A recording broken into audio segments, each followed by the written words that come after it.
Good morning, boys and girls. Today is April 30th, 2020. Happy Thursday. This week in science, we've been talking about energy. Let's review what energy is. Energy is the ability to do work, which means energy is how things change and move. It is everywhere around us and it takes all sorts of forms. It takes energy to cook food, to drive to school, and even to jump in the air. Let's review the different types of energy you learned about this week. Light energy is energy that lets you see.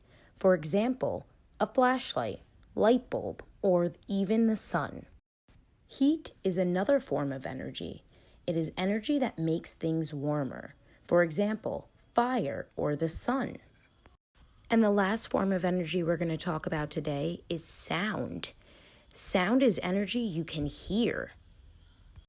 So boys and girls, today I challenge you to a mystery sound game. I would like you to grab a paper and a pencil, pause the video, and then come back and join me to play mystery sound.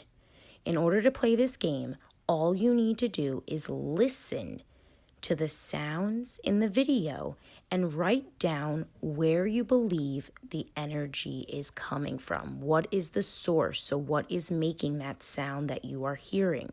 Send me your answers or all the number that you got correct, and I will give you dojo. Good luck, guys. I know you're going to do great.